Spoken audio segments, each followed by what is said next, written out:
नमस्कार सर. नमस्कार. आपण या खेरगाव परिसरामध्ये आपल्या शिक्षण संस्थेच्या माध्यमातून मोठं ज्ञानदायक कार्य अनेक वर्षापासून चालू आहे. तर आम्हाला काही या शिक्षणाविषयी आणि आपल्या असणाऱ्या संस्थेच्या महान कार्याविषयी आम्हाला आपल्याकडून जाणून घ्यायचं आहे. काय सांगाल त्याविषयी? तर आपल्या संस्थेची स्थापना 15 जून 2000 साली झाली.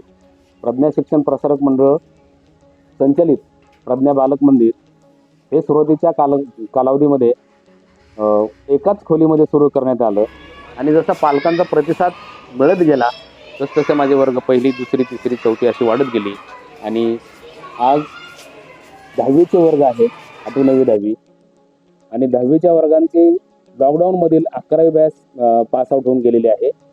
आणि आपल्या संस्थेचा असा उपक्रम आहे, आपल्या संस्थेचं असं नाव आहे, आपल्या संस्थेचा असा पराक्रम आहे किंवा परंपरा आहे की 10वीच्या वर्गाचा 100% रिझल्ट दरवर्षी लागतो. असे आपल्या संस्थेचे एक मुख्य भाग आहे. त्यानंतर या स्कूलच्या या शाळेच्या प्राचार्या प्रज्ञा गवळी आपल्या बरोबर आहे. विविध प्रश्न शाळेमध्ये असतात. या प्रश्नांविषयी खरी माहिती असते ती प्रिन्सिपलला, त्याविषयी आपण प्रज्ञा गवळी यांच्याकडून जाणून घेऊया. नमस्कार. नमस्कार सर. काय सांगाल आपल्या शाळेविषयी? चांगलं लोकांमध्ये आपल्या शाळेचं नाव आहे, अनेक विद्यार्थी आपण घडवलेत, विविध क्षेत्रामध्ये कार्य करतायत, त्याविषयी आपण काय सांगाल? विविध उपक्रम घेत असताना आमच्या लक्षात येतं किंवा एक उदाहरण माझ्याकडे खूप चांगलं आहे की गॅदरिंग सारखा विषय हा प्रत्येक शाळेमध्ये असतो. तसंच आपल्याही शाळेचं गॅदरिंग होतं.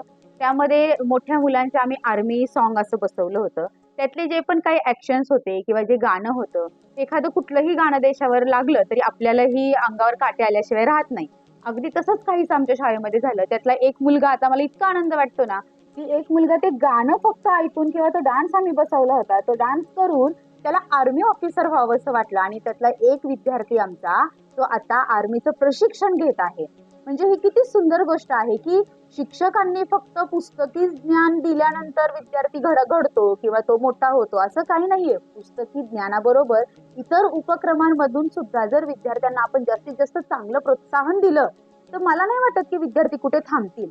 त्यापैकी अजून एक उदाहरण मी तुम्हाला देऊ शकते की श्लोक नावाचा एक विद्यार्थी होता आमच्याकडे. त्याला आता बरेच वर्ष झाले, परंतु तो नॉर्मल विद्यार्थ्यांमध्ये मोडला जात नाही असं मी तुम्हाला सांगेन. पण त्याच्याकडे एक क्वालिटी अशी होती की त्याचा आवाज उत्तम होता.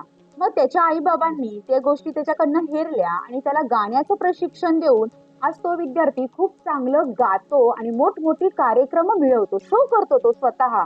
म्हणजे याच्यापेक्षा आनंद किंवा याच्यापेक्षा सुंदर गोष्ट मला नाही वाटत की आम्हा शिक्षकांसाठी काही वेगळी असू शकते. नंतर आपल्याशी बातचीत करण्यासाठी या स्कूलच्या या शाळेच्या ज्या काही सचिव आहेत त्या भारती गोरख गवळी या आहेत. आपण त्यांच्याशी बातचीत करणार आहोत. ताई नमस्कार. सर, संस्थेची आर्थिक अडचण जरी असली तरी संस्थेचा स्तर मात्र आजही उंचावलेला आहे आणि यशस्वीरित्या संस्था काम करत आहे. आणि ही संस्था फुले शाहू आंबेडकरांच्या विचाराची असल्याने संस्थेमध्ये अजूनही इतर काम चालू आहे, ते म्हणजे शिक्षिका घडवण्याचं. त्यामुळं संस्थेमध्ये सावित्रीमाई ज्योतिबा फुले बालवाडी शिक्षिका प्रशिक्षण वर्ग हाही आज 24 वर्ष चालत आहे आणि या 24 वर्षामध्ये 500 ते 600 शिक्षिका आपलं प्रशिक्षण घेऊन इथून बाहेर पडलेले आहेत आणि या पिंपरी चिंचवड शहरामध्ये त्या प्रत्येक खाजगी संस्थेमध्ये आज कार्यरत आहेत आणि याचाही आम्हा सर्वांना आनंद वाटत आहे.